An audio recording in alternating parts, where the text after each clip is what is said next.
ప్రేమ స్వరూపుడైన యేసుక్రీస్తు నామములో మీ అందరికీ శుభములు తెలియజేస్తున్నాను. తిరిగి మరి యొక్క శుక్రవార ఆరాధనకు ఈ విధంగా మనందరం కూడా వర్చువల్ ఫెలోషిప్ ద్వారా కలవడానికి దేవుడు చూపినటువంటి కృప నిమిత్తమై దేవునికి వెళ్ళలేని స్తుతులు స్తోత్రాలు చెల్లించుకుంటున్నాను. హల్లెలూయా. ప్రారంభ ప్రార్థనతో ఈ యొక్క ఆరాధన మనము ప్రారంభించుకున్నాం. సకల ఆశీర్వాదములకు కారణభూతులైన మా ప్రియపరులకు తండ్రి, నీకే వెళ్ళలేని స్తుతులు స్తోత్రాలు చెల్లించుకుంటున్నాను. ప్రభా, మీ కృపను కాపుదలను సంరక్షణ తండ్రి మాతో గురించి సంరక్షించి నడిపిస్తున్న విధానం ప్రభా నీకే స్తోత్రాలయ్యా. గత వారమంతా తండ్రి ప్రభా మనల్ని కాచి కాపాడిన విధానం ప్రభా నీకే స్తోత్రాలు చెల్లించుకుంటున్నాను. మరి ఈ దినం తండ్రి ప్రభా ఈ విధముగా తండ్రి ప్రభా సంఘ సభ్యులను ప్రభా కలుసుకోవడానికి తండ్రి మీరు చూపిన కృపను మీకు స్తోత్రాలయ్యా. ఈ వర్చువల్ ఫెలోషిప్ ద్వారా తండ్రి ప్రభా మేమందరం తండ్రి ప్రభా నిన్ను ఆరాధిస్తుండగా ప్రభా నీ కృపలో మమ్మల్ని భద్రపరచండి. మరి ఈ సంఘ సహవాసంలో ప్రభా మీరు మాకు తోడుగా ఉండమని కోరుచున్నాను తండ్రి. నీకే స్తోత్రాలు చెల్లించుకుంటున్నాను ప్రభా. పాటల ద్వారా మీరు మహింపొందమని ప్రార్థిస్తున్నాను తండ్రి. వాక్యం ద్వారా ప్రభా నీ బిడ్డలతో మీరు మాట్లాడమని ప్రార్థిస్తున్నాను ప్రభా. నీకే స్తోత్రములు చెల్లించుకుంటున్నాను తండ్రి. మీ కృపకు తండ్రి ప్రతి ఒక్కరిని పాత్రలుగా తండ్రి మీరు ఉంచమని కోరుచున్నాను ప్రభా. ఈ ఆరాధన తండ్రి నీ చేతికి నేను అప్పగిస్తున్నాను ప్రభా. ఆది నుంచి అంతం వరకు ప్రభా నీ యొక్క అధ్యక్షతలో నీ ఏర్బడిలో నీ నామ మహిమార్థమై శ్రేష్టముగా జరిగించుకోమని మా ప్రభువును నీ ప్రియకుమారుడైన యేసుక్రీస్తు నామములో అడిగి వేడుకొంచున్నాను తండ్రి. ఆమేన్. పాటలు పాడుకుని దేవుడి యొక్క నామాన్ని మహింపరుద్దాం.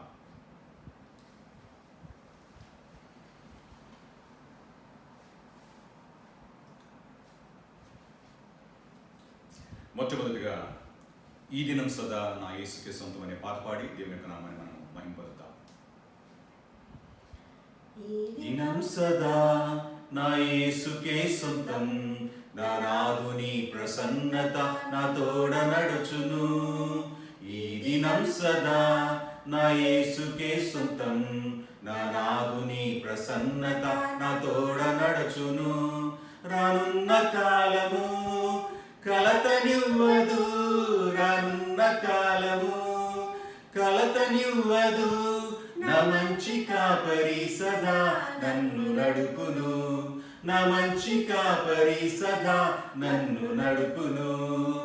ఈ దినం సదా నా యేసుకే సొంతం, నా నాదుని ప్రసన్నత నా తోడ నడుచును. ఎడారులు లోయలు ఎదురు నిలచిన, ఎన్నడెవరు నడువని బాట అయినను. ఎడారులు లోయలు ఎదురు నిలచిన, ఎన్నడెవరు నడువని బాట అయినను. వెరవదెన్నడైనను నాదు హృదయము, వెరవదెన్నడైనను నాదు హృదయము. గాయపడిన యేసు పాదమందు నడచెనే, గాయపడిన యేసు పాదమందు నడచెనే. ఈ దినం సదా నా యేసుకే సొంతం, నా నాదుని ప్రసన్నత నా తోడ నడుచును. రానున్న కాలము కలతనివ్వదు, రానున్న కాలము కలతనివ్వదు.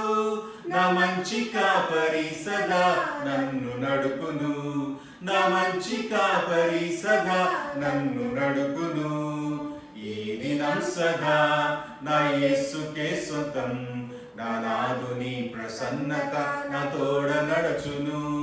ప్రవాహములే శోధకున్ ఎదురు వచ్చిన, యుద్ధకేక నా నోట యేసు నామమే. ప్రవాహములే శోధకున్ ఎదురు వచ్చిన, యుద్ధకేక నా నోట యేసు నామమే. విరోధమైన ఆయుధాలు ఏమి ఫలించవు, విరోధమైన ఆయుధాలు ఏమి ఫలించవు. యెహోవా నిస్సియే నా విజయము, యెహోవా నిస్సియే నా విజయము. ఈ దినం సదా నా యేసుకే సొంతం, నా నాదుని ప్రసన్నత నా తోడ నడుచును. రానున్న కాలము కలతనివ్వదు, రానున్న కాలము కలతనివ్వదు. నా మంచి కాపరి సదా నన్ను నడుపును, నా మంచి కాపరి సదా నన్ను నడుపును. ఈ దినం సదా నా యేసుకే సొంతం.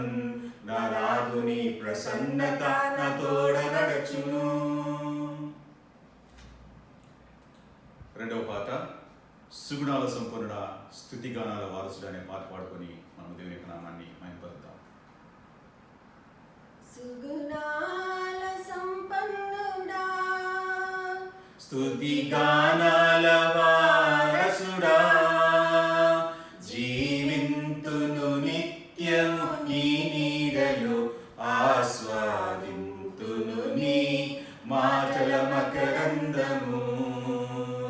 జీవింతును నిత్యము నీ నీడలో ఆస్వాదింతును నీ మాటల మకరందము. సుగుణాల సంపన్నుడా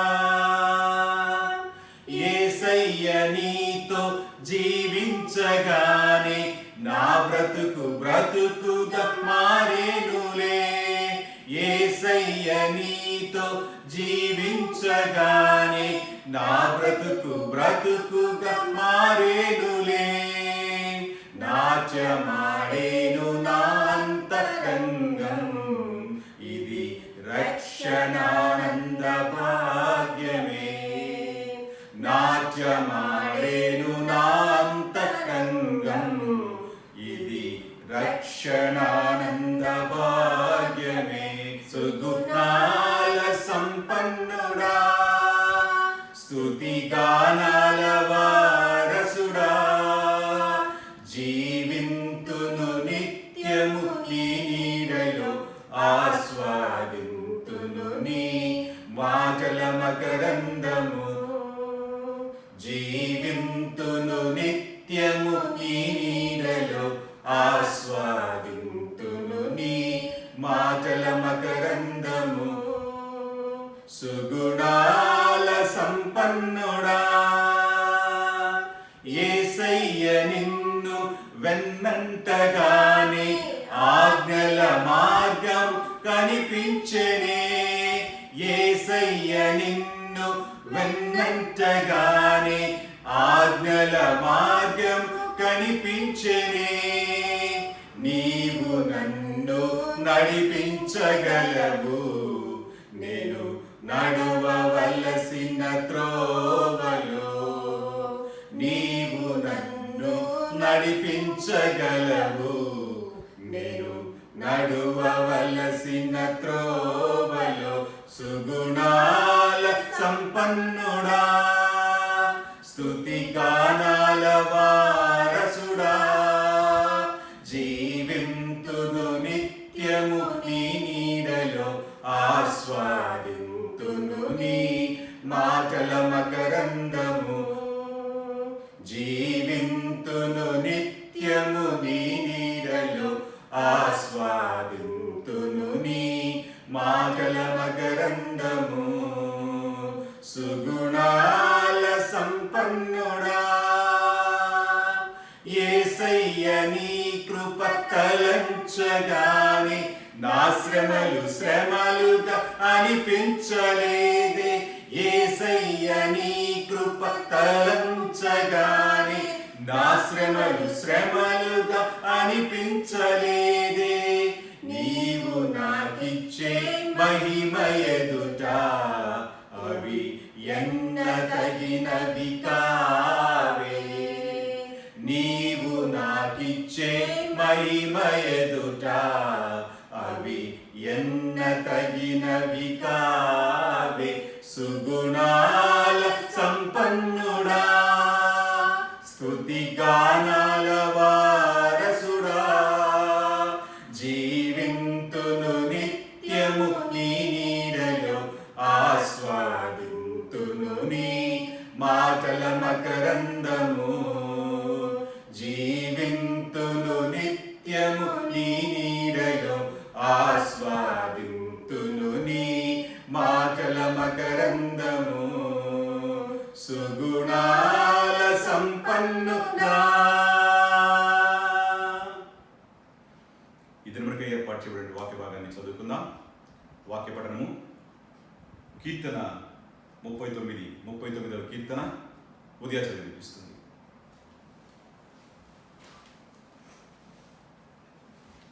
నాలుకతో పాపము చేయకుండానట్లు నా మార్గములను జాగ్రత్తగా చూచుకొందును. భక్తిహీనుడు నా ఎదుట ఉన్నప్పుడు నా నోటికి చిక్కము ఉంచుకొందుననుకొంటిని. నేను ఏమీ మాట్లాడక మౌనినైతిని. క్షేమమును గూర్చి అయినను పలుకక నేను మౌనముగా నుంటిని. అయినను నా విచారము అధికమాయెను, నా గుండె నాలో మండుచుండెను. నేను ధ్యానించుచుండగా మంట పుట్టెను. అప్పుడు నేను నా మాట నోరారా పలికితిని. యెహోవా, నా అంతము ఎట్లుండునది? నా దినముల ప్రమాణము ఎంతైనది నాకు తెలుపుము. నా ఆయువు ఎంత అల్పమైనదో నేను తెలుసుకొన కోరుచున్నాను. నా దినముల పరిమాణము నీవు బెత్తడంతగా చేసి ఉన్నావు. నీ సన్నిధిని నా ఆయుష్కాలము లేనట్టే ఉన్నది. ఎంత స్థిరుడైనను ప్రతివాడును కేవలము వట్టి ఊపిరి వలె ఉన్నాడు. మనుష్యులు వట్టి నీడ వంటి వారై తిరుగులాడుదురు. వారు తొందరపడుట గాలికే కదా. వారు ధనము కూర్చుకొందురు, కానీ అది ఎవరికి చేజిక్కునో వారికి తెలియదు. ప్రభువా, నేను దేని కొరకు కనిపెట్టుకొందును? నిన్నే నేను నమ్ముకొని ఉన్నాను. నా అతిక్రమములన్నిటి నుండి నన్ను విడిపింపుము. నీచులకు నన్ను నిందాస్పదముగా చేయకుము. దాని చేసినది నీవే కనుక నోరు తెరవక నేను మౌనినైతిని. నీవు పంపిన తెగులు నా మీద నుండి తొలగింపుము. నీ చేతి దెబ్బ వలన నేను క్షీణించుచున్నాను. దోషములను బట్టి నీవు మనుషులను గద్దింపులతో శిక్షించునప్పుడు చిమ్మట కొట్టిన వస్త్రము వలె నీవు వారి అందము చెడగొట్టెదవు. నరులందరూ వట్టి ఊపిరి వంటి వారు. యెహోవా, నా ప్రార్థన ఆలకింపుము. నా మొరకు చెవియొగ్గుము. నా కన్నీళ్లు చూచి మౌనంగా ఉండకుము. నీ దృష్టికి నేను అతిథి వంటి వాడను. నా పితరుల వలె నేను పరవాసినై ఉన్నాను.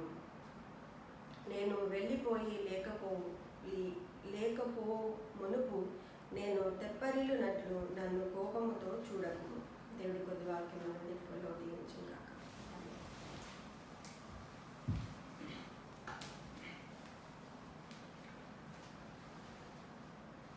క్రీస్తునందు ప్రియమైన వారులారా, ప్రాముఖ్యమైనటువంటి సమయానికి వచ్చున్నాం.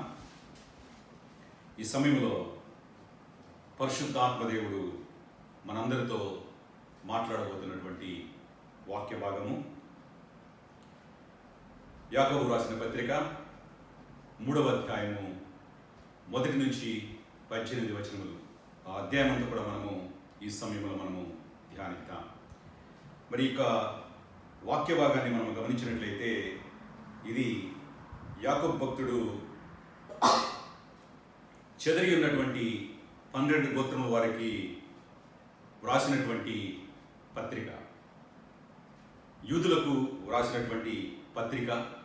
మరి యొక్క వాక్య భాగాన్ని మనము గమనించినట్లయితే నాలుక యొక్క తప్పు మరియు ఒప్పుల గురించి వివరణ. మరి మానవుని జీవితంలో ఈ నాలుక ద్వారా అనేకమైనటువంటి ఒప్పును తప్పును కూడా చేసేటువంటి పరిస్థితి ప్రతి ఒక్క మానవుని జీవితంలో ఉంటుంది, విశ్వాస జీవితంలో కూడా ఉంటుంది. కనుక మరి విశ్వాసి అనే వ్యక్తి ఏ విధముగా తన జీవితంలో ఉండాలి అనేది వంటిది యాకోబు భక్తుడు ప్రస్తావించడం మనము వాక్య భాగాల్లో చూస్తున్నాం. మరి మొదటి భాగంలో మొదటి 4 వచనాలను మనం గమనించినట్లయితే మన నాలుకను మనము నియంత్రించాలి. మరి రెండవ భాగముగా 5 నుంచి 12 వచనాల వరకు మనం గమనిస్తే నాలుక ద్వారా వచ్చేటువంటి సమస్యలను మనము చూస్తాం. మరి 11 నుంచి 18 వచనం వరకు చూస్తే మనము దైవిక జ్ఞానముతో మాట్లాడాలి. ప్రతి ఒక్క విశ్వాసి కూడా దైవిక జ్ఞానముతో మాట్లాడాలి. ఈ 3 భాగాలను మనము ఈ సమయంలో మనము ధ్యానిద్దాం. మరి మొదటి వచనాన్ని మరి చూస్తే మొదటి భాగాన్ని మన నాలుకను మనము నియంత్రించాలి. అంటే మనం మాట్లాడేటువంటి మాటల్లో మనము నియంత్రణ కలిగి ఉండాలి. ఈ నాలుకను ప్రతి ఒక్క మానవుడు మరియు విశ్వాసి కూడా దానిని నియంత్రించుకోవడము నేర్చుకోవాలి. మరి మొదటి అధ్యాయంలో మనం గమనిస్తే యాకోబు భక్తుడు ఇక్కడ ప్రస్తావిస్తున్నాడు. బోధకుల గురించి ఆయన ప్రస్తావిస్తున్నాడు. బోధకులు కఠినమైన తీర్పును పొందుతారు. ఈ వచనంలో మనము గమనించినట్లయితే, నా సహోదరులారా, బోధకులమైన మనము మరి కఠినమైన తీర్పు పొందుదమని తెలుసుకొని మీలో అనేకులు బోధకులు కాకుండుడి. యాకోబు భక్తుడు తన సహోదరులైనటువంటి యూదులను ఉద్దేశించి రాస్తున్నటువంటి మాట. ఆ కాలంలో గమనిస్తే ఆది సంఘము విస్తరిస్తూ ఉన్నది. మరి సమాజ మందిరములలో లేక గృహకూడికలలో మరి రబ్బీలు ప్రధానంగా వాక్యమును బోధించేవారు. మరి ప్రస్తుతం అది బోధకులుగా మనం పిలుస్తున్నాం. బోధకుల దేవుని యొక్క వాక్యాన్ని బోధిస్తారు. మరి ఆ సమయంలో వారు వాక్యములు బోధించి వారికి ఉన్నటువంటి ఆ గౌరవం కానివ్వండి, వారి జీవితంలో వారు అందుకుంటున్న గౌరవాన్ని బట్టి వారి జీవితంలో అతిశయం అనేది వచ్చేది. జీవకుటుంబం వలన వారు తమ నాలుకలను సాధు చేసుకునలేకపోయి ఉన్నారు. అంటే జీవకుటుంబం వారి జీవితంలో ఉండడం వలన వారు బోధకులుగా ఉన్నప్పటికీ కూడా కొన్ని సందర్భాలలో సాధు చేసుకోలేనటువంటి పరిస్థితి. అందుకని ఇక్కడ భక్తుడు ప్రస్తావిస్తున్నాడు, నా సహోదరులారా, బోధకులమైన మనము. బోధించే వారందరి గురించి ఆయన ప్రస్తావిస్తున్నాడు. ప్రస్తుత కాలంలో బోధించే బోధకులు కూడా ఇది వర్తిస్తుంది. బోధకులమైన మనము మరి కఠినమైన తీర్పు బోధకులకి ఉంచుంది. ఆ కఠినమైన తీర్పు మనము పొందుకుంటామని తెలిసి మీలో అనేకులు బోధకులు కాకుండా. ఎందుకు ఈ మాట అనవలసి వచ్చింది అంటే, అక్కడ బోధించేవారు వారు సరిగా దేవుని యొక్క మాటను బోధించట్లేదని మనం అర్థం చేసుకోవచ్చు. మరి దేవుని యొక్క మాటను బోధకులుగా ఉన్న వారు ప్రతి ఒక్కరు కూడా చక్కగా బోధించాలి. దేవుని మాటను ప్రతి ఒక్కరు కూడా చక్కగా బోధించాలి. ఆ బోధించేటువంటి అనుభవంలో వారు ఉండాలి. మరి వాక్యమును బట్టి చూస్తే ఆ కాలంలో వారు సరిగా దేవుని మాటను బోధించడం లేదని మనం అర్థం చేసుకోవచ్చు. ప్రతి బోధకునికి కూడా మరి వాక్యమును బోధించాలంటే ప్రాముఖ్యంగా ఉపయోగించేటువంటి అవయవ భాగము నాలుక. ఒక వ్యక్తి మాట్లాడాలన్నా, బోధించాలన్నా, ఏది చేయాలన్నా కూడా అతడు ఉపయోగించేది నాలుకను.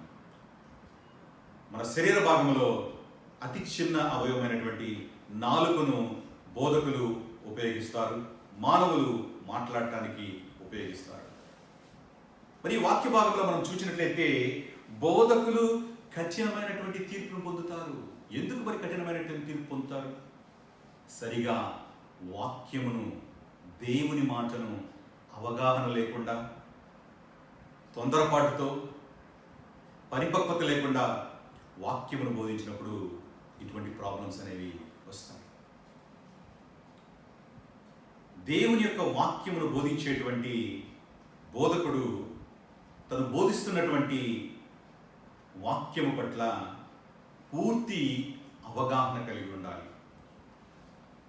పరిశుద్ధ గ్రంథంలో ఉన్నటువంటి పుస్తకం అన్నీ కూడా కొన్ని వేల సంవత్సరముల క్రితం వ్రాయబడినటువంటి పుస్తకములు.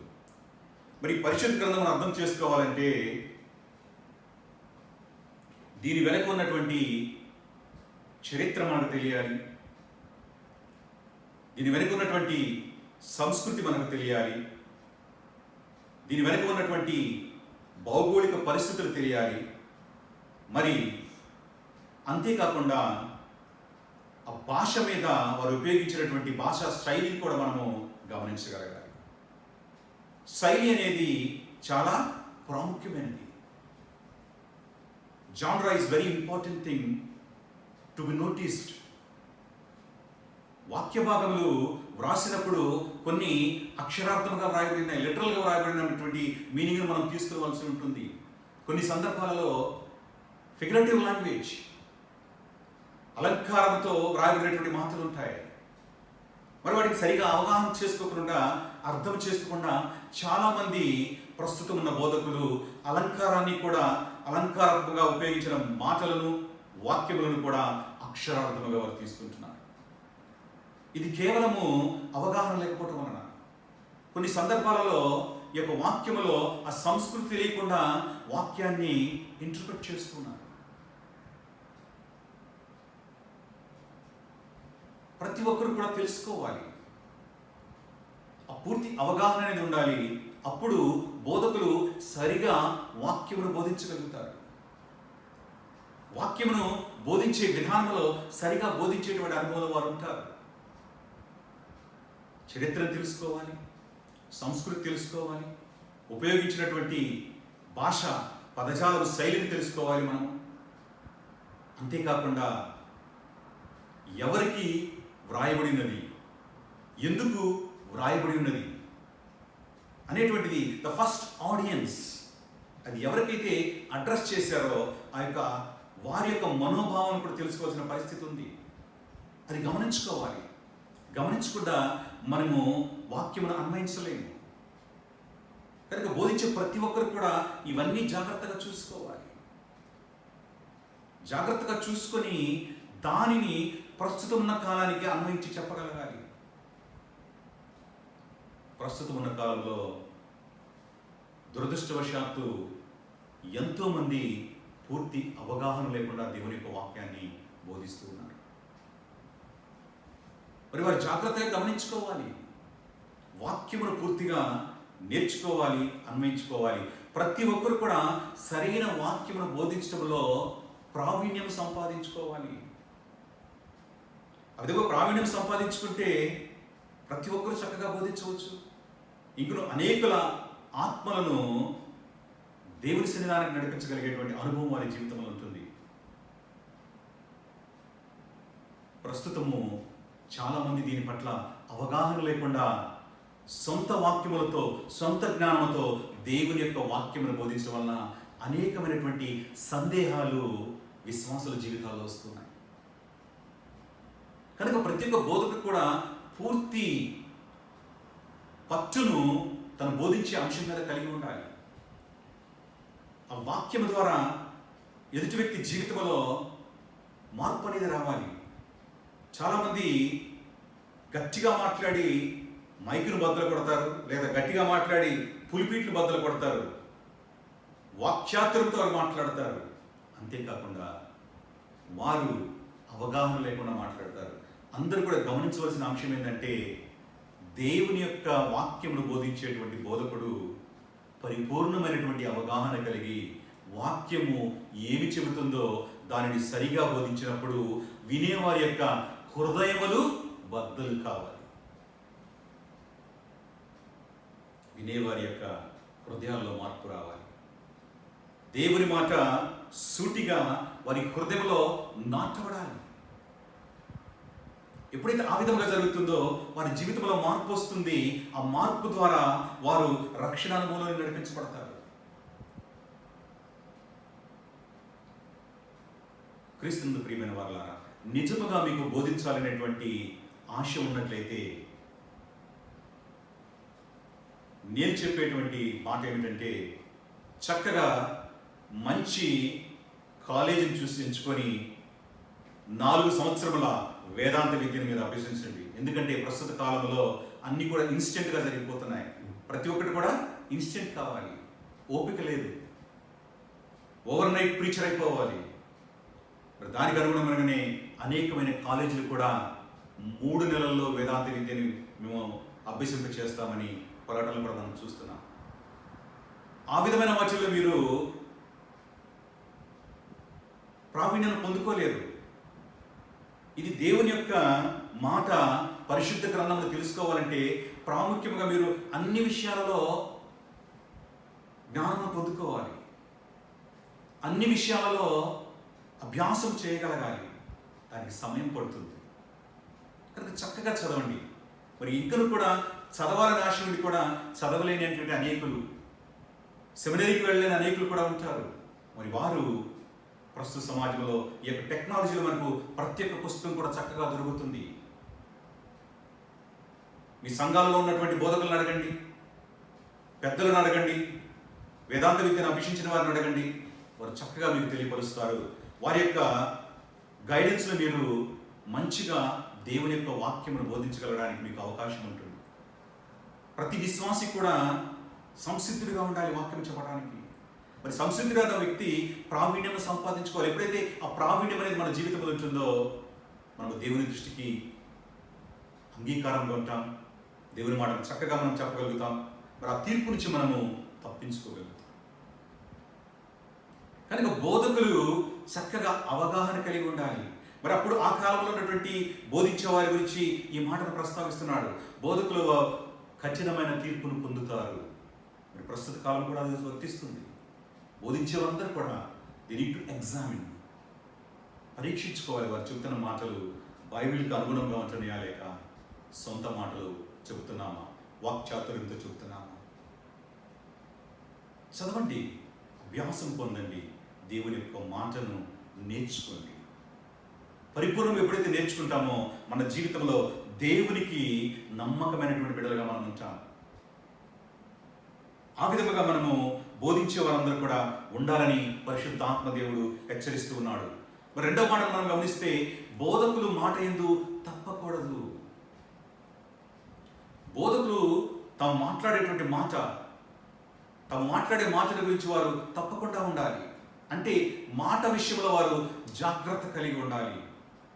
పులిపిట్ నుంచి మాట్లాడుతున్న సమయంలో చాలా జాగ్రత్త కలిగి ఉండాలి. మనం మాట్లాడుతున్న మాట వింటున్న వారి యొక్క హృదయంలో అది సందేహాన్ని పుట్టించకూడదు. కనుక జాగ్రత్త వహించి మాట్లాడేటువంటి విషయంలో ఉండాలి, ప్రసంగించే విషయంలో ఉండాలి. ఈ వాక్యాన్ని గమనిస్తే, అనేక విషయములలో మందరము తప్పిపోచున్నాము. ఎవడైనా మాట ఎందుకు తప్పనిడలా అచ్చివాడు లోపము లేనివాడై తన సర్వ శరీరమును స్వాధీనమందుంచుకున్న శక్తి గలవాడగును. మనం అనేక విషయాలలో అందరూ కూడా తప్పిపోతున్నారని గ్రంథకర్త ప్రస్తావిస్తూ ఉన్నాడు. కింద ఫుట్నోట్లో చూస్తే త్రొట్టిల్లుచున్నారు. మాట మాట్లాడే విషయంలో త్రొట్టిల్లుచున్నారు. మరి అట్టివారు లోపము లేని వాడై తన సర్వ శరీరమును స్వాధీనించుకున్న శక్తి గలవాడగును. ఎవరైతే ఆ విధంగా ఉంటారో సర్వ శరీరమును స్వాధీనమందు. ఫుట్నోట్లో చూస్తే మనము కళ్ళెము పెట్టుకొని, స్వాధీనించుకుని అంటే కళ్ళెము పెట్టుకుని అంటే కంట్రోల్, నియంత్రణ కలిగినటువంటి మాటలను మాట్లాడగలుగుతాం. కనుక అనేక విషయంలో బోధకులు మాటలు తప్పకూడదు, జాగ్రత్త చూసుకోవాలి, నియంత్రణ కలిగి ఉండాలి. ఎవరైతే మాటను ఆ విధముగా నియంత్రణ కలిగి మాట్లాడతారో అట్టివారు లోపము లేని వారిగా ఉంటారు. తన సర్వ శరీరం అంటే ఈ శరీరంలో ప్రతి ఒక్క భాగాన్ని కూడా స్వాధీనం అందించుకునేటువంటి శక్తి గలవారుగా ఉంటారు. ఒక్క నాలుగు విషయంలో నియంత్రణ కలిగి ఉంటే, ఆ మాటలో నియంత్రణ అనేది కలిగి ఉంటే శరీరం అంతా కూడా నియంత్రణ కలిగి ఉంటుంది. కనుక దేవుని మాటలు బోధించేవారు తప్పక నియంత్రణ కలిగి బోధించాలి. వారు మాట్లాడే విషయంలో కూడా నియంత్రణ కలిగి మాట్లాడాలి. కొంతమంది కోపం వస్తుంది, వెంటనే ఆ కోపంలో నియంత్రణ లేకుండా మాట్లాడతారు. సంఘాలలో మనం సర్వసాధారణంగా చూస్తూ ఉన్నాం. సహోదరుల మధ్య కూడా నియంత్రణ లేనటువంటి ఆ యొక్క విషయంలో వారు భేదాభిప్రాయాలు అనేవి రావడం జరుగుతుంది. కనుక మనం మాట్లాడే విషయంలో బోధకుడైనప్పటికీ, విశ్వాసి అయినప్పటికీ, సంఘంలో ప్రతి ఒక్కరు కూడా వారి మాటలు యందు నియంత్రణ కలిగి ఉండాలని పరిశుద్ధాత్మ దేవుడు హెచ్చరిస్తున్నాడు. ఎప్పుడైతే నియంత్రణ నీ జీవితంలో ఉంటుందో, నీ మాటను నియంత్రించుకోవడంలో నువ్వు అలవాటు చేసుకుంటావో, నీవు నీ యొక్క శరీరమును పూర్తిగా నీ యొక్క ఆధీనంలో నీవు ఉంచుకోగలుగుతావు. మరి నాలుగు నియంత్రణ గురించి ఒక ఉదాహరణ ఇక్కడ చూపిస్తూ ఉన్నాడు. ఈ 2 వచనాలు 3, 4 వచనాలు చూస్తే, గుర్రములు మనకు లోబడుటకై నోటికి కళ్ళెము పెట్టి వాటి శరీరమంతయు త్రిప్పుదము కదా. మనందరికీ కూడా తెలుసు, గుర్రం ఎంత స్పీడ్లో వెళుతున్నప్పటికీ కూడా దాన్ని కంట్రోల్ చేయాలంటే దాని యజమాని వెంటనే కళ్యాణి లాగినప్పుడు అది కంట్రోల్లోకి వస్తుంది, నియంత్రణలోకి వస్తుంది. ఆ స్పీడ్ కూడా నియంత్రణ అయిపోతుంది. అది వెళ్ళవలసేటువంటి దిశ కూడా మార్చుకుంటుంది. ఒకవేళ ఎడం పక్కకి వెళ్ళాలంటే దాన్ని ఎడం పక్కకు లాపుతాడు. ఆ విధముగా ఆ కళ్ళెము ద్వారానే దాని గమనాన్ని నియంత్రిస్తున్నాడు. గుర్రం ఇక్కడ ఒక ఎగ్జాంపుల్గా మనకు చూపిస్తున్నాడు. గుర్రములు మనకు లోబడుటకై నోటికి కళ్ళెము పెట్టి వాటి శరీరం అంతయు త్రిప్పుదము కదా, అది ఒక ఉదాహరణ చెప్తున్నాడు. రెండవది, ఓడలను చూడుడి, ఓడలను కూడా చూడుడి, అవి ఎంత గొప్పవై పెనుగాలికి కొట్టుకొని పోబడినను ఓడ నడుపు అనే ఉద్దేశం చొప్పున మిక్కిలి చిన్నదగు చుక్కాని చేత త్రిప్పబడును. ఎంత పెద్ద గాలి వచ్చినా కూడా అవి కొట్టుకొని పోయే పరిస్థితి ఉన్నప్పటికీ కూడా ఆ యొక్క వ్యక్తి ఎవరైతే ఓడ నడుపుతున్నాడో ఆయన ఆ చుక్కాని, చిన్నదైనటువంటి చుక్కాని చేత దాన్ని కంట్రోల్ చేస్తాడు. ఆ ఓడనంతా కూడా కంట్రోల్ చేస్తాడు. చుక్కాని అనేది చాలా చిన్న వస్తువు, దాని నుంచి అంత పెద్ద ఓడను కూడా కంట్రోల్ చేయగలుగుతున్నాడు. కనుక నాలుకను మనము నియంత్రించుకునే విషయంలో కూడా మనము ఆ చిన్న అవయవంలో కూడా మనము కంట్రోల్ చేయగలగాలి. ఎప్పుడైతే ఆ విధంగా నియంత్రించగలుగుతామో మన జీవితంలో మనము సర్వ శరీరాన్ని కూడా మనము నియంత్రణలోకి తీసుకుని రాగలుగుతాం. సామెతలు గ్రంథము 12వ అధ్యాయము 18వ వచనం మనం చూస్తే, కత్తిపోటు వంటి మాటలు పలుకువారు కలరు, జ్ఞానుల నాలుక ఆరోగ్యదాయకము. ఒక మాట కత్తిపోటు కంటే కూడా బలమైనది. ఒక దెబ్బ కొట్టినా కానీ మనం మర్చిపోగలుగుతామేమో, కానీ ఒక వ్యక్తి మనల్ని దూషిస్తూ మాట్లాడినప్పుడు అది హృదయంలో గుచ్చుకుంటుంది. దాని అంత తేలిక మర్చిపోరు. దాని వలన కృంగిపోతారు మనుషులు, కృంగిపోతారు. కొన్ని సందర్భాలలో అనేక మంది జీవితాలలో దాని వలన ప్రాణాలు కోల్పోయిన పరిస్థితిని కూడా మనము ఉదాహరణలుగా జీవితాలలో మనం చూడగలుగుతాం. ఒక మాట మనిషి జీవితాన్ని స్థిరపరుస్తుంది, అదే మాట మనిషి జీవితాన్ని కూడా లేకుండా కోల్పోజేస్తుంది. కనుక ప్రతి ఒక్కరు కూడా మాట్లాడే విషయంలో చాలా నియంత్రణ కలిగి ఉండాలి. కత్తిపోచు వంటి మాటలు పలుకువారు కలరు. Yes, people are there. కత్తిపోచు వంటి మాటలు మాట్లాడే ఉన్నారు.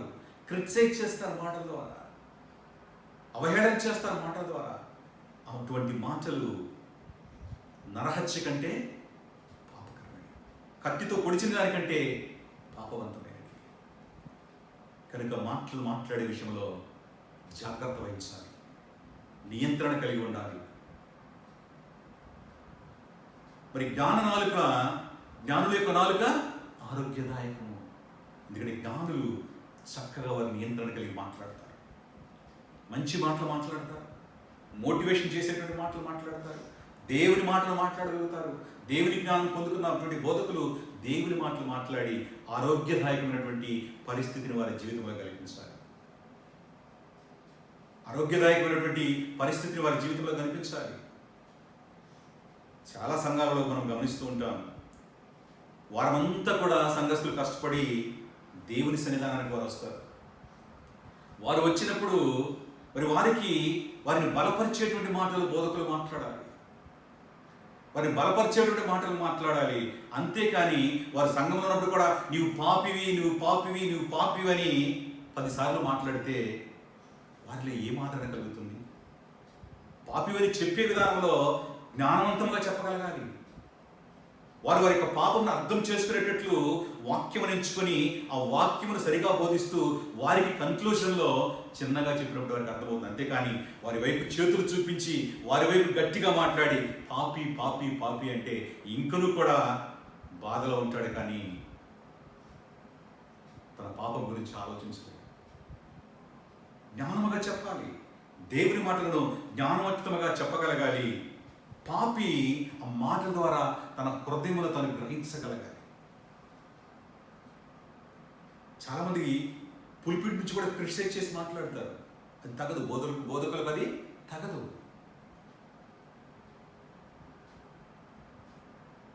బోధకులు జ్ఞానవంతమైన మాటలు మాట్లాడాలి. ప్రతి ఒక్కరి యొక్క ఆత్మీయ జీవితంలో వారు పటిష్టంగా ఎదిగే నిమిత్తము బోధకులు మాట్లాడగలగాలి.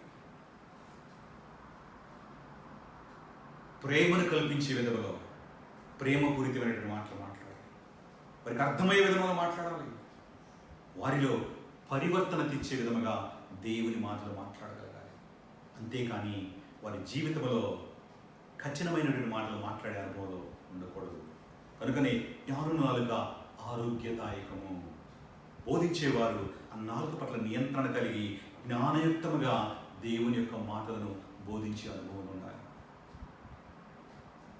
ఒక సాత్వికతను చూపించాలి. పులిపీట్ నుంచి వచ్చి హావభావాలతో వారిని భయపెట్టే విధంగా దేవుని యొక్క మాటలు చెప్పకూడదు. వారు అర్థం చేసుకునే విధంగా చెప్పాలి. వారు తప్పు చేసి ఉండవచ్చు, వారు పాపులై ఉండవచ్చు. సంఘం అంటే కూడా అందరూ కూడా మిళితమై ఉంటారు. అందరికీ ఆమోదయోగ్యముగా చక్కగా వారికి ఆరోగ్యకరమైనటువంటి వాక్యమును అందించగలగాలి. వారిలో పరివర్తన తేగలగాలి. పాపి అయితే మారతాడు. బలముగా విశ్వాస జీవితంలో ఉన్న ఇంకను కూడా మెట్టు నుంచి పై మెట్టుకు వెళతాడు. కనుక బోధకులు నియంత్రణ కలిగి బోధించేటువంటి అనుభవంలో ఉండాలి. తర్వాత భాగంలో మనం చూస్తే నాలుగు ద్వారా సమస్యలు, ఏ సమస్యలు నాలుగు ద్వారా వస్తాయో చెప్తూ ఉన్నాడు. 3వ అధ్యాయం 5 నుంచి 12 వచనం వరకు ఈ యొక్క మాటలు మనం చూస్తాం. 5వ మాట వచనాన్ని చూస్తే నాలుక యొక్క ప్రగల్భము. నాలుక చాలా గొప్పలు మాట్లాడుతుంది. మాటలతో కోటలు కూడా కట్టేస్తుంది. చాలా మంది జీవితాలలో మనం దాన్ని గమనిస్తాం. వారి వాక్చాతుర్యంతో అందరిని కూడా పడేసేటువంటి అనుభవం వాళ్ళు వెళ్తారు. మాటలతో కోటలు కట్టేస్తుంటారు. నాలుక ప్రగల్భము పలికేదిగా ఉంటుంది. బోధకులైన వారు, విశ్వాసులు కూడా వారి యొక్క నాలుక విషయంలో చాలా జాగ్రత్త కలిగి ఉండాలి. ఈ వచనంలో మనం గమనించినట్లయితే అలాగుననే నాలుక కూడా చిన్న అవయమైనను బహుగా అదిరిపడును. ఫుట్నోట్లో చూస్తే 4 ఫుట్నోట్లో చూస్తే అతిశయపడును. 4 అనేటువంటి చిన్న లెటర్ అక్కడ మనకు సంఖ్య కనపడుతూ ఉన్నది. అతిశయ పడుతుంది. చిన్నదైనప్పటికీ కూడా అది అతిశయపడుతుంది. ఎంత కొంచెము నిప్పు ఎంత విస్తారమైనటువంటి అడవిని తగులబెట్టును. ఉదాహరణ కూడా చూపిస్తున్నాడు. నాలుక చాలా చిన్న అవయవం. అది చిన్న అవయమైనప్పటికీ కూడా అది చాలా అతిశయపడుతుంది. అది అతిశయపడుతుంది. నియంత్రణ లేని నాలుక అతిశయపడుతుంది. అది మాట్లాడే విషయంలో నియంత్రణ లేకపోవడం వల్ల ఎదుటివారి గురించి ఏది మాట్లాడుతుందో దానికి అర్థం కాదు. కొన్ని సందర్భాలలో అది వారి జీవితంలో చిచ్చు పెట్టేది కూడా ఉండవచ్చు. ఆ ప్రగల్భాల వలన ఎదుటివారి జీవితాలలో అది అభ్యంతరకరంగా ఉండవచ్చు. కనుక మాట్లాడే విషయంలో అది బోధకులైనప్పటికీ, విశ్వాసులైనప్పటికీ, మానవులైన ఎవరైనప్పటికీ కూడా నాలుగు విషయంలో, ఆ ప్రగల్భాల విషయంలో, అదిరిపడే విషయంలో, అతిశయపడే విషయంలో జాగ్రత్త కలిగి ఉండాలి. ఒక చిన్న ఉదాహరణ కూడా చూపిస్తున్నాడు. కొంచెము నిప్పు, చిన్న నిప్పురవ్వ విస్తారమైనటువంటి అడవిని కూడా తగులు పెట్టేస్తుంది. నిప్పు కణము చిన్నదే అయినప్పటికీ కూడా ఎంతో పెద్దగా ఎదిగినటువంటి వృక్షాలను కూడా అది నాశనం చేస్తుంది, కాల్చిపారేస్తుంది. నాలుగు కూడా అటువంటి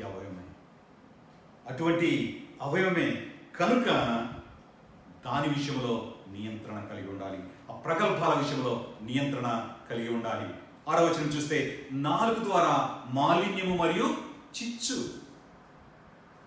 నాలుగు ద్వారా మాలిన్యము, నాలుగు ద్వారా మన జీవితాలలో కూడా మాలిన్యం వస్తుంది. కొన్ని సందర్భాల్లో మనం మాట్లాడేటువంటి మాటల ద్వారా ఆ మాలిన్యం మానవుడు అంటించుకుంటూ ఉంటాడు.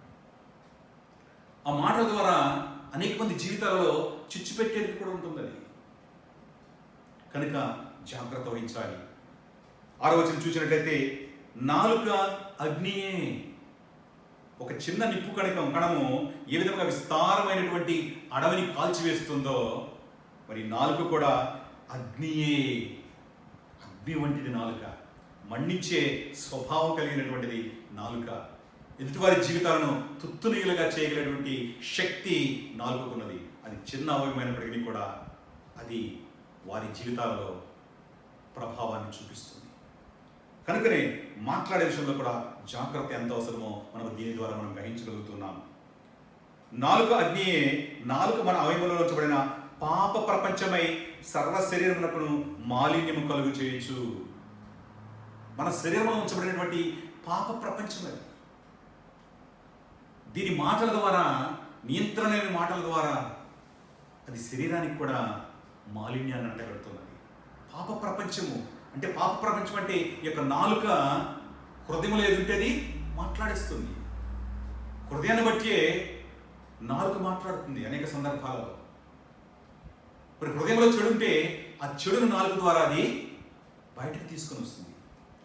పాప ప్రపంచమై, ప్రపంచంలో ఉన్న పాపం అంతా కూడా ఈ యొక్క హృదయంలో ఉంటే హృదయం నుంచి నాలుగుకు వచ్చి నాలుగు ద్వారా అది బయటకు మాట్లాడుతుంది. కనుక జాగ్రత్త వహించాలి. ఇది సర్వ శరీరానికి మాలిన్యము కలుగు చేస్తుందంట. మరి నువ్వు మాట్లాడే మాటలు చెడ్డవైతే, నువ్వు మాట్లాడే మాటలు అభ్యంతరకరంగా ఉంటే అది నీ శరీరానికి కూడా మలినము చేసేటువంటి విధముగా ఉంటుంది. ప్రకృతి చెక్క మనకు చిచ్చు పెట్టును, అది నరకము చేత చిచ్చు పెట్టును. ఆ మాటల ద్వారా ఎన్నో విభేదాలు వచ్చి గ్రామాలు, కుటుంబాలు నాశనమైనటువంటి స్థితిని మనము చరిత్రలో మనం చూస్తాం. క్రీస్తునందు ప్రియమైన వాళ్ళ, నాలుక చిన్నదైనప్పటికీ కూడా అది ఎంత గాల్స్యాన్ని చూపిస్తుందో, అది నిప్పు వంచిది. చాలా జాగ్రత్తగా దాన్ని వాడాలి. ఇది ప్రకృతి చక్రం కూడా చిచ్చుపెట్టును, అది నరకము చేత చిచ్చుపెట్టును. ప్రకృతి చక్రాన్ని అది మారుస్తుంది. ఒక వ్యక్తి జీవితంలో ఒక మాట వారి జీవిత గమనాన్ని మార్చేస్తుంది. అది చెడ్డదైతే వారి జీవితము నిస్సారమైపోతుంది. అది మంచిదైతే ఆరోగ్యకరంగా వారి జీవితము ముందుకు వెళ్తుంది. కనుక మాట్లాడే విషయంలో చాలా జాగ్రత్త కలిగి ఉండాలని పరిశుద్ధ ఆత్మదేవుడు హెచ్చరిస్తున్నాడు. కీర్తన గ్రంథము 52:2 చూస్తే, మోసము చేయువాడా, వాడిగల మంగళ కత్తివలే నీ నాలుక నాశనం చేయని ఉద్దేశించున్నది. చెడుగా మాట్లాడే ప్రతి ఒక్కరు కూడా జాగ్రత్తగా ఈ వాక్యాన్ని గమనించాలి. ఒకవేళ నీకు అటువంటి ఉద్దేశం నీ హృదయంలో ఉంటే జాగ్రత్త కలిగి ఉండు. వాడిగల మంగళి కత్తి వలే, వాడిగల మంగళ కత్తి చాలా షార్ప్గా ఉంటుంది. అది షార్ప్గా ఉన్న మంగళ కత్తి జస్ట్ అట్లా టచ్ చేస్తేనే తెగేటువంటి పరిస్థితి ఉంటుంది. నీ నాలుక నాశనం చేయను అంటే ఆ మంగళి కత్తి ఎంత షార్ప్గా ఉంటుందో నీ నాలుక కూడా అంతే షార్ప్గా ఉంటుంది. కనుక జాగ్రత్త వహించాలి. నీ ఉద్దేశంలో జాగ్రత్తగా ఉండాలి. నీ హృదయ స్థితి జాగ్రత్తగా ఉండాలి. నీవు ఎదుటివారి జీవితంలో నీ నాలుక ద్వారా చేస్తున్నటువంటి నష్టమును గుర్తుపెట్టుకుని నువ్వు మాట్లాడే అనుభవంలో నీవు ఉండాలి. జాగ్రత్త కలిగి ఉండాలి. ఆరోగ్యకరమైనటువంటి మాటలను మాట్లాడాలి. ఆ విధంగా ఉండాలి.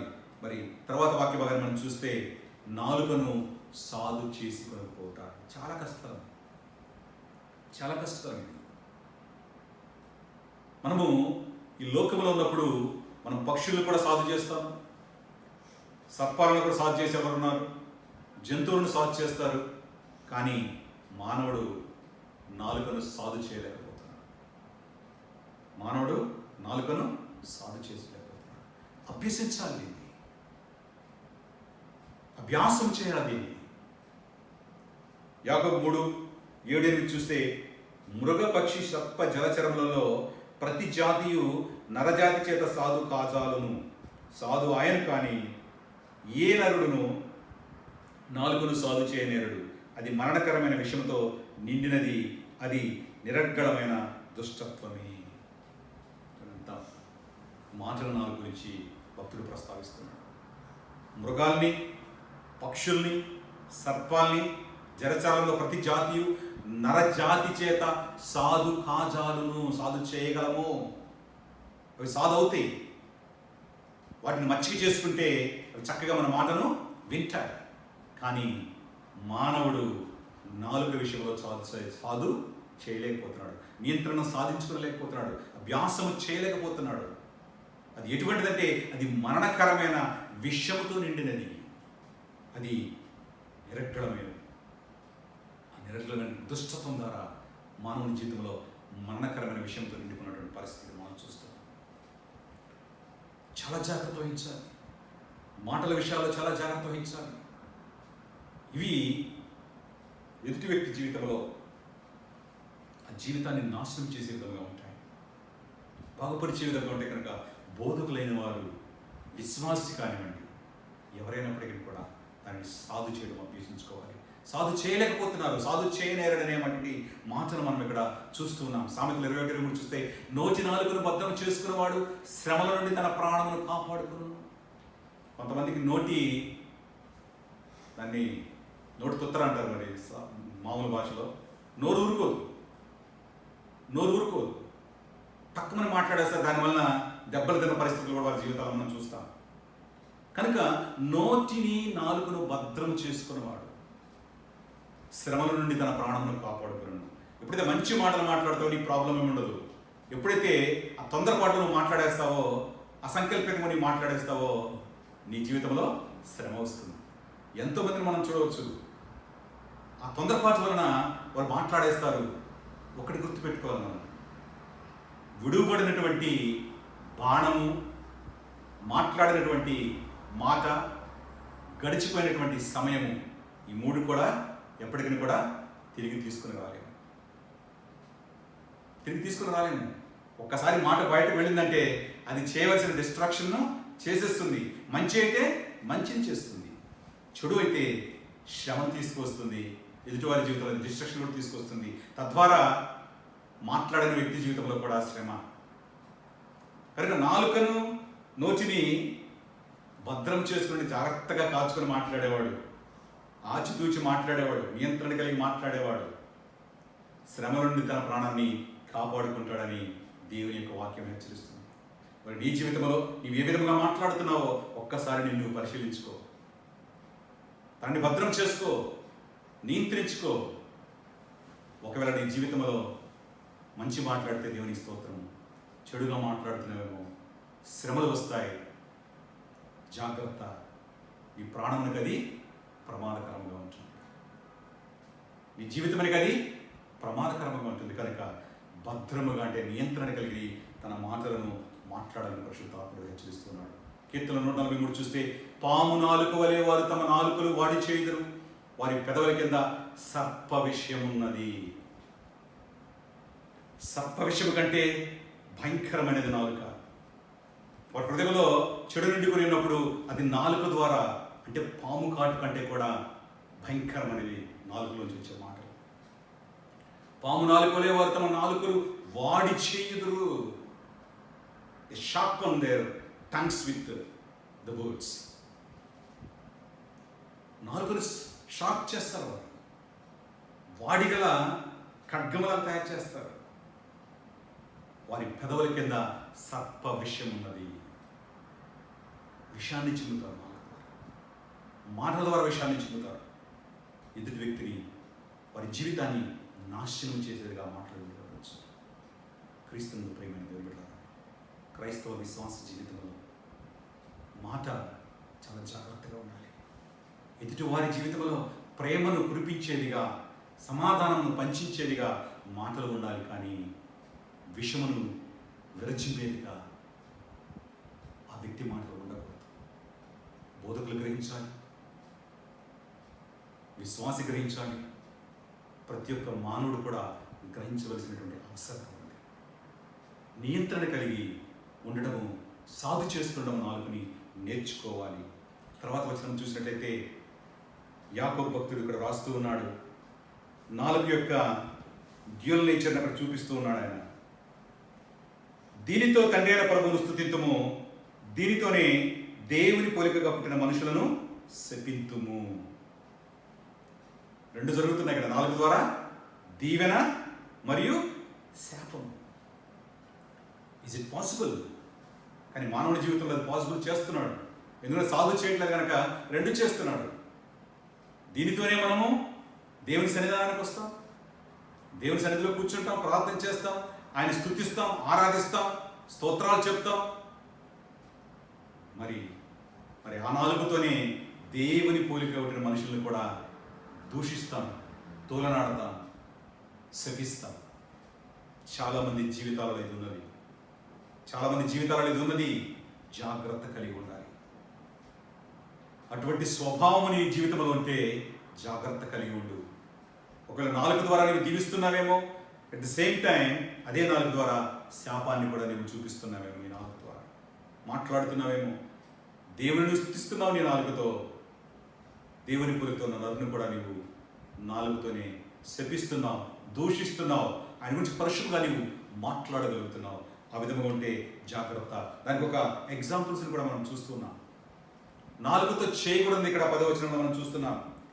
ఒక్క నోటి నుండి ఆశీర్వచనమును శాపమును బయలువెళ్ళును, నా సహోదరులారా ఇలాగు ఉండకూడదు.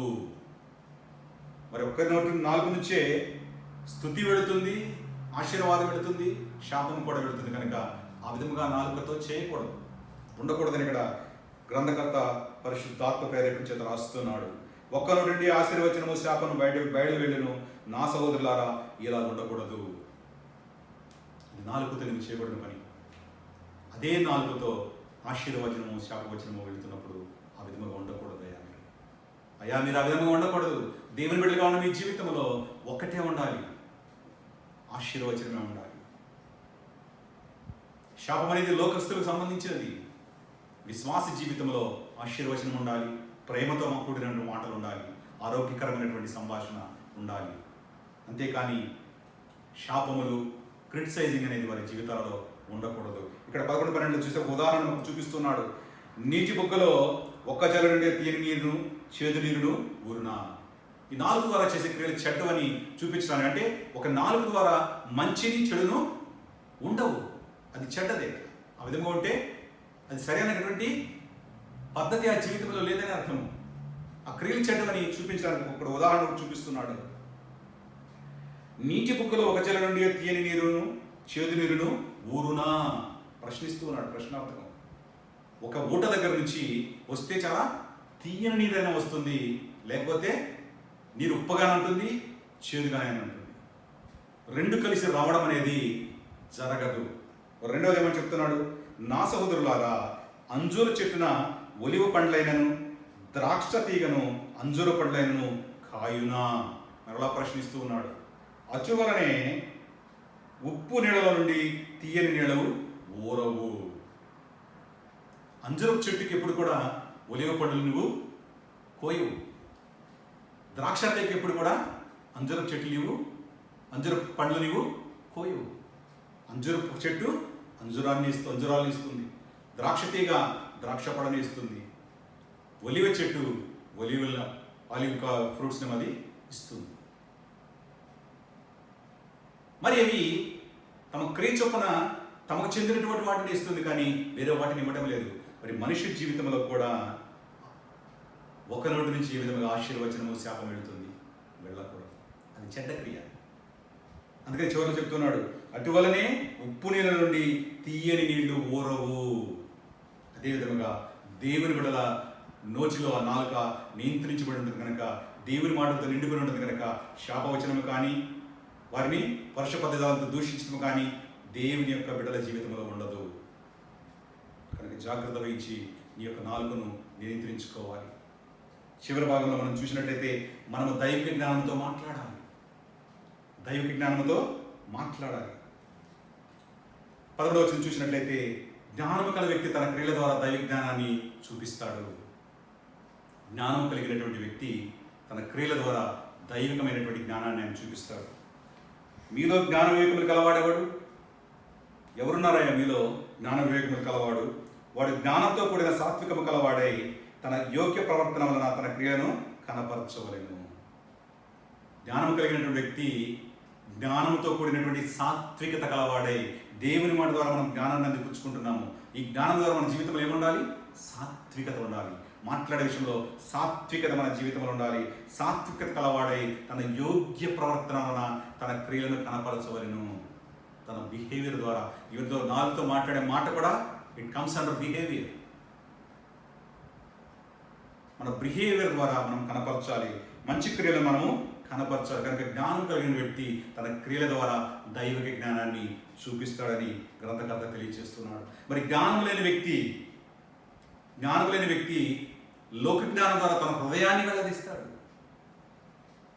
జ్ఞానం లేని వ్యక్తి ఈ లోక జ్ఞానం ద్వారా చెడునే చేయడానికి ప్రయత్నిస్తాడు ఆయన. ఎందుకంటే 14 చూస్తే అయితే మీ హృదయంలో సహింపనలవి కానీ, కింద చూస్తే చేదైన అనే మాటను మనం చూస్తాం ఫుట్ నోట్లో. మత్సరమును వివాదము ఉంచుకునే వారైతే అతిశయపడవద్దు, సత్యమునకు విరోధముగా అబద్ధమాడవద్దు. ఈ చేదైన అనుభవం ఎప్పుడైతే ఆ హృదయంలో ఉంటుందో మత్సరం అంటే అసూయ. హృదయంలో ఎప్పుడైతే అసూయ ఉంటుందో వారి హృదయంలో, ఈ లోకంలో ఉన్న వ్యక్తి జీవితంలో అసూయ ద్వేషాలు ఉంటాయి. అసూయ పడతాడు, తోటి సహోదరి విషయంలో అసూయ పడతాడు, సహోదరి విషయంలో అసూయ పడుతుంది. అది లేకుండా ఉండాలి. మరి జ్ఞానం లేని వ్యక్తి చేసేటువంటి పని కనుక హృదయంలో సహింపనలవి కాని మత్సరము, అన్కంట్రోల్డ్ అన్నమాట, సహించేటువంటి శక్తి లేనటువంటిది. ఆ మత్సరము, అసూయ నుంచి వివాదమును, ఆ డిఫరెన్స్ ఆఫ్ ఒపీనియన్స్ అనేది మీ జీవితంలో ఉండకూడదు. వాటి వల్ల అతిశయపడవద్దు, సత్యమునకు విరోధముగా ఎప్పుడు కూడా అబద్ధం ఆడవద్దు అని చెప్పింది సరిగా ఉంటే సరైనదని తెలుసుకోండి. క్రీస్తునందు ప్రియమైన వాళ్ళ, నేను మస్కట్కి వచ్చి నాకు అటువంటి అనుభవాలు ఎన్నో చూశాను. సంఘంలో ప్రసంగించినప్పుడు మన ముందు చాలా చక్కగా ప్రసంగించేవారని మనల్ని అప్రిషియేట్ చేస్తారు, మన వెనక వెళ్ళి మన గురించి చెడుగా మాట్లాడేవాడు. ఎంతోమందిని ఈ మస్కట్లో నేను చూశాను. ప్రస్తుత సంఘాలలో కూడా జరుగుతుంది అదే. అనేకమైన మంది వ్యక్తులు ఆ విధముగా దేవుని సేవకులను అవమానపరుస్తూ ఉన్నారు. అసూయ, వివాదముతో అతిశయపడుతున్నారు వారి జీవితం. దేవుని బిడ్డ ఎప్పుడు కూడా తన తోటి సహోదరుడు ఇంకను కూడా దేవునిలో కలిసి పనిచేయాలని ఆశపడతాడు. తన సహోదరులందరూ కూడా దేవునిలో ఏకముగా సమానముగా ఎదగాలని ఆశపడతారు. మరి విశ్వాస జీవితంలో ఆ విధముగా ఉండాలి. క్రీస్తు ఎటువంటి మనసును కలిగి ఉన్నాడో అటువంటి మనసును కలిగి ఉండాలి. మరి నీ హృదయంలో లోక జ్ఞానం ద్వారా నీ యొక్క హృదయాన్ని వెల్లడిస్తుంటే దాని నుంచి పక్కకు వచ్చే దేవుని జ్ఞానం వైపు చూడు. దేవుని జ్ఞానాన్ని పొందుకొచ్చుకో. దేవుని ఎప్పుడైతే నీ భయభక్తులు కలిగి ఉంటావో నీ జీవితంలో జ్ఞానాన్ని నీ జీవితంలో ఉంచు. దేవుని భయభక్తి కలిగి జ్ఞానాన్ని అభ్యసించి దేవుని జ్ఞానం ద్వారా ఇతరుల విషయాలలో నీవు సాత్వికత గలవాడవై ప్రవర్తించే విషయంలో నీవు ఉండాలని పరిశుద్ధ ఆత్మదేవుడు హెచ్చరిస్తున్నాడు. సామెతల గ్రంథం 14:30 చూస్తే సాత్వికమైన మనసు శరీరమునకు జీవము, మత్సరము ఎముకలకు కుళ్ళు. ఎప్పుడైతే సాత్వికమైన మనసు ఉంటుందో నీవు నీ జీవితంలో జీవాన్ని అందిపుచ్చుకుంటావు. ఎప్పుడైతే అసూయ అనేది నీ హృదయంలో ఉంటుందో అది నీ యొక్క ఆరోగ్యానికే ప్రమాదం. అది నీ ఎముకలకు కుళ్ళు అంటే ప్రమాదం కొని తెస్తూ ఉంటుంది. కనుక సాత్వికమైన మనసును అలవాటు చేసుకోవాలి. నీవు క్షమించరానే పని ఎదుటి వ్యక్తి చేసినా కూడా క్షమించేసేయి దేవుని మాట ద్వారా. ఆ శక్తి ఇవ్వమని దేవుని అడుగు. అటువంటి సాత్వికమైన మనసు ఇవ్వమని దేవుని అడుగు, దేవుడు ఇస్తాడు. ఎప్పుడైతే నువ్వు అసూయను నీ హృదయంలో పెట్టుకుంటావో అది నీకే ప్రమాదం, నీ ఆరోగ్యానికే ప్రమాదం. అసూయ అనేది ఆరోగ్యాన్ని నశింపచేస్తుంది. సాత్వికమైన మనసు శరీరానికి జీవమునిస్తే మత్సరం అనేది ఎముకలకు కుళ్ళు అంటే అనారోగ్యకరమైన పరిస్థితిని తీసుకుని వస్తుంది. కనుక ప్రతి ఒక్కరు కూడా దీన్ని జాగ్రత్తగా గమనించాలి. నీ మనసుని జాగ్రత్తగా పరిశీలించుకోవాలి. ఎందుకంటే మనస్సు అనేది దేవుని దృష్టిలో ప్రాముఖ్యమైనది. ఆయన పైన వేషంలో నిన్ను చూడడు. ఏ విధంగా నువ్వు ఉన్నావు, ఏ విధంగా ఈ యొక్క లోకానికి నువ్వు కనబడుతున్నావు అని ఆయన చూడరు. కానీ నీ అంతరంగాన్ని ఆయన పరిశీలిస్తాడు. నీ అంతరంగాన్ని చూస్తాడు. ఆ మనసు ఏ విధంగా ఉంది, ఆ మనసులో తలంపులు ఏ విధంగా ఉన్నవి, సాత్వికంగా ఉన్న మత్సరంతో ఉన్నాయా. కనుక దానిని అభ్యాసం చేసుకునే విషయంలో నువ్వు జాగ్రత్తగా ఉండాలని పరిశుద్ధ ఆత్మదేవుడు హెచ్చరిస్తున్నాడు. మరి 15-16 వచనాలు చూసినట్లయితే అజ్ఞానం యొక్క మూలము అపవాది. అజ్ఞానం అనేది అపవాది ద్వారా వస్తుంది. ఈ జ్ఞానము పైనుండి దిగి వచ్చినది కాక భూ సంబంధమైనది, ప్రకృతి సంబంధమైనది, దెయ్యముల జ్ఞానం వంటిదని ఉన్నది. ఏలైనగా మత్సరమును, వివాదమును ఎక్కడ ఉండునో అక్కడ అల్లరియు ప్రతి నీచి కార్యమును ఉండును.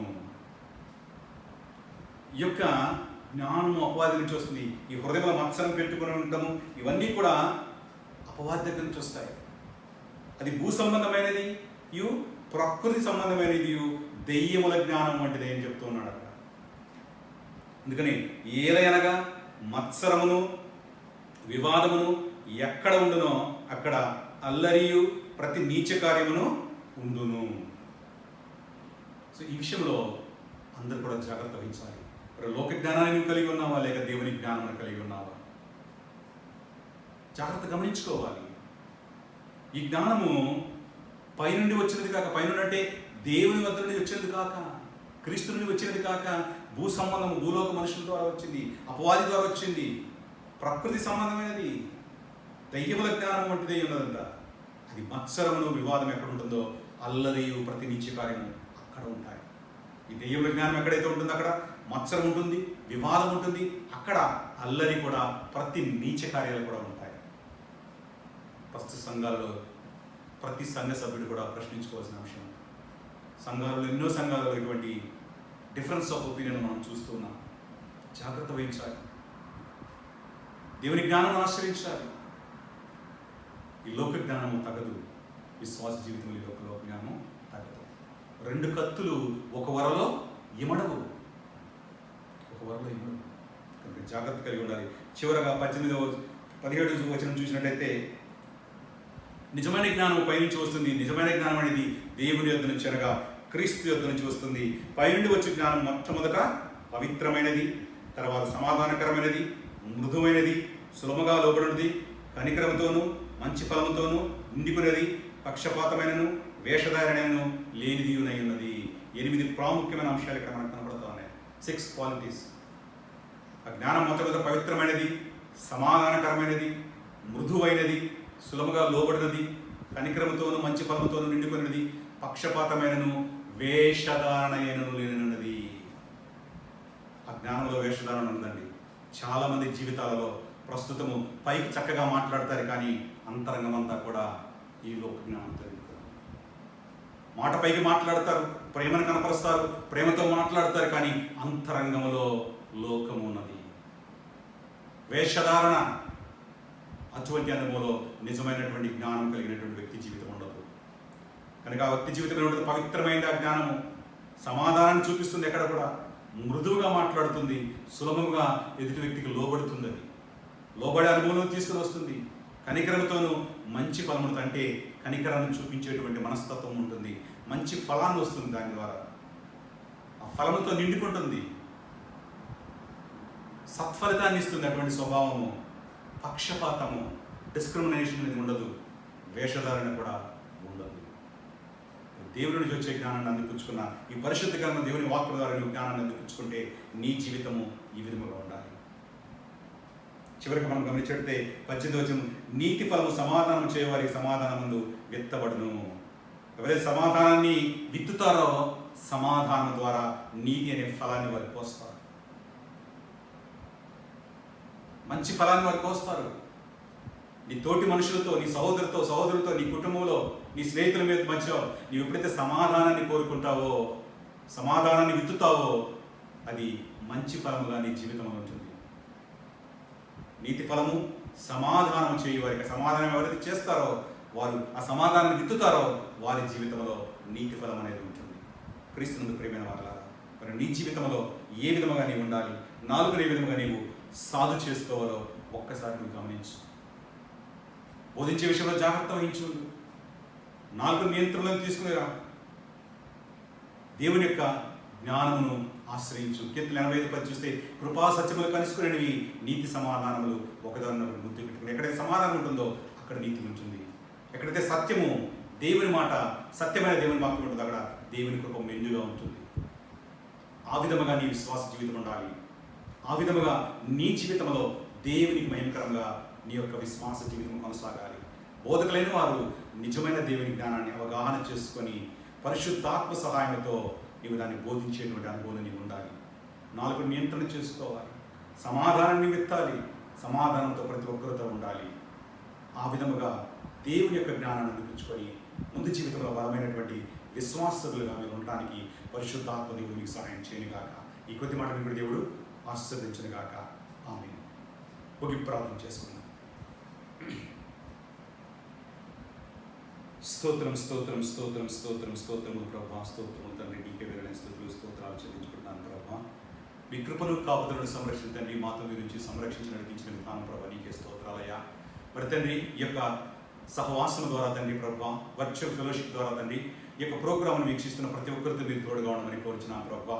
మరి బిడ్డలతో తండ్రి మీరు వాక్యం ద్వారా మీరు మాట్లాడిన విధానం ప్రభావ నీకే స్తోత్రాలయ్యా. మరి పాటల ద్వారా మీరు మహిమ పొందిన విధానం ప్రభావ నీకే స్తోత్రాలు చెల్లించుకుంటున్నాం ప్రభావ. నీ కృపకు తండ్రి ప్రతి ఒక్కరిని తండ్రి పాత్రలుగా మీరు ఉంచమని కోరుచున్నాం ప్రభావ. మరి లోకముల తండ్రి వాక్యమును బోధిస్తున్న ప్రతి బోధకులతో మీరు ఉండమని కోరుచున్నాం ప్రభావ. శ్రేష్టమైన నీ మాటలను తండ్రి వారి యొక్క నోటిలో మీరు ఉంచమని కోరుచున్నాం ప్రభావ. వారి హృదయం తండ్రి ప్రక్షాళన చేయమని ప్రార్థిస్తున్నాం ప్రభావ. ఈ వాక్యమును వారి హృదయంలో ఉంచుకున్నట్టు ప్రభావ నీ కృప చూపించండి అయ్యా. పరిపూర్ణమైనటువంటి అవగాహన కలిగి ప్రభావ ఈ వాక్యము తండ్రి ప్రభావ పరిశుద్ధాత్మ ప్రేరేపణ చేత తండ్రి గ్రంథకర్త తండ్రి ఏ ఉద్దేశంతో వ్రాయబడినదో ప్రభావ ఆ ఉద్దేశం తండ్రి చక్కగా నీ మాటలను తెలియచేపే బిడ్డలుగా తండ్రి ప్రభావ వారిని ఉంచమని ప్రార్థిస్తున్నాను తండ్రి. అంతేకాని ప్రభావ మరి వారు ప్రసంగిస్తున్న ప్రసంగముల ద్వారా ప్రభావ వారు చేస్తున్న క్రియల ద్వారా ప్రభావ తండ్రి ప్రభావ మరి విశ్వాసుల జీవితంలో సందేహములు రాకుండా ప్రభావ మీ కృప చూపించండి అయ్యా. మీరు వారితో మాట్లాడమని కోరుచున్నాం ప్రభావ. నీకే స్తోత్రములయ్యా ప్రభా. మరి ప్రపంచవ్యాప్తముగా తండ్రి ఎన్నో ప్రభా బోధల ప్రభా నిజమైన బోధలు జరుగుతూ ఉన్నాయి తండ్రి, అబద్ధమైన బోధలు కూడా జరుగుతున్నాయి ప్రభా. కనుక ప్రభా తండ్రి నీ కృపను చూపించండి అయ్యా. విశ్వాసుల జీవితంలో తండ్రి బలమును తండ్రి చేకూర్చమని కోరుచున్నాం ప్రభా. వారు అర్థం చేసుకోవడానికి తండ్రి కావాల్సిన జ్ఞానం తండ్రి ప్రతి విశ్వాసికి మీరు అనుగ్రహించమని కోరుచున్నాం ప్రభా. నిజమైన బోధలను అంగీకరించి తండ్రి అబద్ధ బోధనను తండ్రి ప్రభా వ్యతిరేకించే శక్తిని వారికి దయచేయమని కోరుచున్నాం ప్రభా. నీకే స్తోత్రములయ్యా. అవును తండ్రి నీ యొక్క వాక్యమును బోధించే ప్రతి ఒక్కరు కూడా ప్రభా నీ జ్ఞానం మెండుగా అందిపుచ్చుకొని ప్రభా పరిపూర్ణమైన అవగాహన కలిగి తండ్రి అభ్యాసము చేసి ప్రభా క్రమశిక్షణతో తండ్రి భయముతో తండ్రి నీ యొక్క వాక్యమును బోధించేటువంటి అనుభవంలో వారు నడిపించమని కోరుచున్నాను ప్రభా. నీకే స్తోత్రములయ్యా.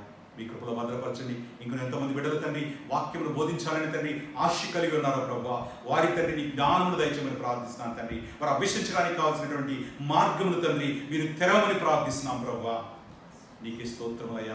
ప్రతి ఒక్క వ్యక్తి కూడా తండ్రి సరైన దేవుని యొక్క వాక్యమును తండ్రి బోధించే అనుభవం తండ్రి బలపరచండి, స్థిరపరచండి. నిజమైన విశ్వాస జీవితంలో ప్రభా బలవంతులుగా వారిని ఉంచమని ప్రార్థిస్తున్నాను తండ్రి. నీకే స్తోత్రములు ప్రభా. నీ కృప చూపించండి. ముఖ్యంగా మా సంఘ సభ్యులందరూ కూడా తండ్రి ఆ విధముగా తండ్రి బలముగా ఉండడానికి ప్రభా నీ కృప చూపించమని ప్రార్థిస్తున్నాను తండ్రి. నీకే స్తోత్రములయ్యా. స్తుతులు చెల్లించుకుంటున్నాను ప్రభా. నీ కృపకు పాత్రలుగా తండ్రి వారిని ఉంచమని ప్రార్థిస్తున్నాను తండ్రి. మా సంఘంలో ప్రతి కుటుంబం నిమిత్తం ప్రార్థిస్తున్నాను తండ్రి. ప్రతి కుటుంబం నిమిత్తం శ్రేష్టము మీరు ఆశ్రయించమని ప్రార్థిస్తున్నాను ప్రభా. నీకే స్తోత్రములయ్యా. మీ కృపకు పాత్రలుగా మీరు ఉంచమని కోరుచున్నాను ప్రభా. సంఘంలో ఉన్న చిన్న బిడ్డల నిమిత్తం ప్రార్థిస్తున్నాను తండ్రి.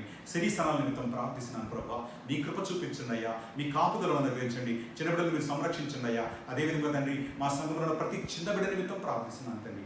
పేరు పేరు వచ్చిన ప్రార్థిస్తున్నాం ప్రభా. నీకే స్తోత్రాలయ్యా. మీ కృపలో భద్రపరచండి అయ్యా. ప్రతి కుటుంబమును ఆశ్రయించండి. ప్రతి కుటుంబం ప్రభా ఈ కష్టకాలంలో తండ్రి ప్రభా విపత్కర పరిస్థితుల్లో తండ్రి బిడ్డలు మీరు సంరక్షిస్తూ సజీవులుగా ఉంచుతున్నారయ్యా. నీకే స్తోత్రాలయ్యా.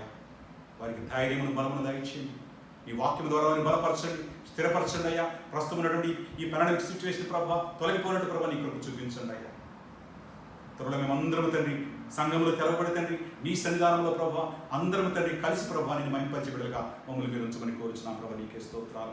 మరి తండ్రి యొక్క వర్చువల్ ఫెలోషిప్ ద్వారా ప్రభా ఈ యొక్క వాక్యములు తండ్రి ప్రభా ఈ ప్రోగ్రామ్ను వీక్షించిన ప్రతి ఒక్కరిని ప్రభా మీరు ఆశీర్వదించిన తండ్రి. వారి కుటుంబాలను మీరు ఆశ్రయించమని కోరుచున్నాం ప్రభా. వారు చేస్తున్న ప్రతి పనిలో మీరు తోడుగా ఉండమని కోరుచున్నాను తండ్రి. నీకే స్తోత్రములయ్యా. మీ కృపకు పాత్రలో ఉంచండి తండ్రి. ప్రతి ఒక్కరికి తండ్రి మంచి ఆరోగ్యమును బలమును శక్తిని ఆర్థిక సమృద్ధిని తండ్రి వారి జీవితంలో మీరు అనుగ్రహించమని ప్రార్థిస్తున్నాను తండ్రి.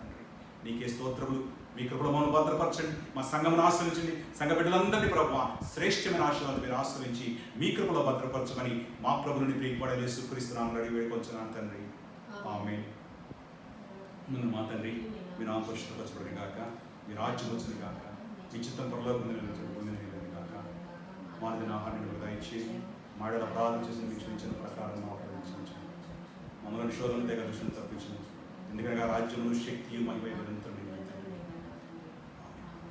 మన తండ్రి దేవుని ప్రేమయు ప్రభువు యేసుక్రీస్తు కృపయు పరిశుద్ధాత్మ యొక్క అన్యోన్య సహవాసం ఇప్పుడు ఎల్లప్పుడు సదా మీకు తోడైండును గాక. ఆమేన్. నా ప్రాణమా యెహోవాను సన్నిధింతుము. నా అంతరంగం సమస్తము ఆయన పరిశుద్ధ నామమును సన్నిధింతుము. నా ప్రాణమా యెహోవాను సన్నిధింతుము. ఆయన చేసిన ఉపకారంలో దేవుని మొరకు యేసు రక్తమునకే చేయము. ప్రభు యేసు రక్తమునకే చేయము. ప్రభు యేసు నామమును సంపూర్ణ విజయం కలుగును గాక. అందరికీ వందనాలు. దేవుడు మిమ్మలను దీవించును గాక.